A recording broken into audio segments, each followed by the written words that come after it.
Mga katrops, welcome back ulit ka sa aking channel, Sports PH. At ngayon nga ipag-uusapan natin ang balitang matutuloy na nga daw ang trade ni Damian Lillard sa Miami Heat. Pag-uusapan na rin nga natin ngayon dito sa ating panibagong video, ang balita nagka-problema nga daw ang Los Angeles Lakers ngayong off-season.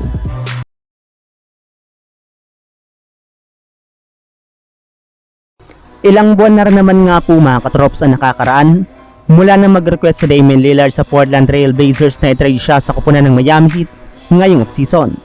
Ngunit sa kabila nga po ng mga ginagawa nilang trade talk ng mga nagdaang linggo, ay hindi pa rin naman nga po nila na ipagpapatuloy ang kanilang trade kay Damian Lillard, gayong parati nga pong hindi sumasang-ayon ng Blazers sa trade offer ng Miami Heat.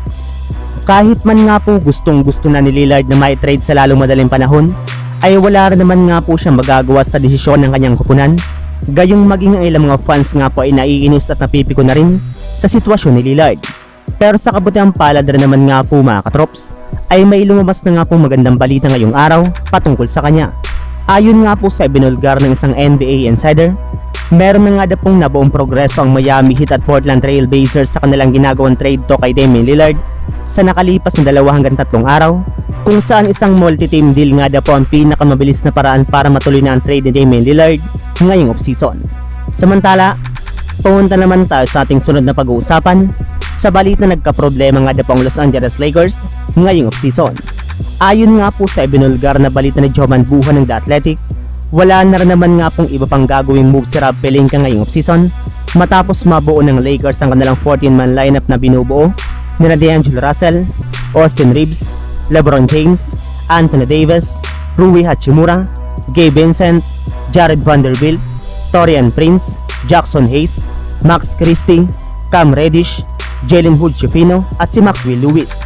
Kaya mukhang ready na nga po ang Lakers na makipagsabay ng kanilang bagong super team sa ibang mga kupunan katulad ng Denver Nuggets na binabalakan na nga po talaga nilang talunin at sirain. Sa katunayan, halos lahat nga po ng kanilang mga players ay nag-workout na sa kanilang pasilidad, at kahit man nga po nagsisimula pa lang ang Lakers sa pag-e-ensayo ng kanilang bagong lineup, ay ibinulgar nga po ng isang NBA analyst na magkakaroon nga daw po agad ang Lakers ng problema sa kanilang frontcourt sa pagkakaroon nga po nila ng 3 center na sina Anthony Davis, Jackson Hayes at Christian Wood.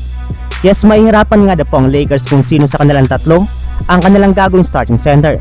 At since nga po 3 sila ay maghahati-hati nga po sila sa kanilang playing time, ibig sabihin, posible nga po na merong isa sa kanilang hindi mabigyan ng sapat na minuto sa loob ng court.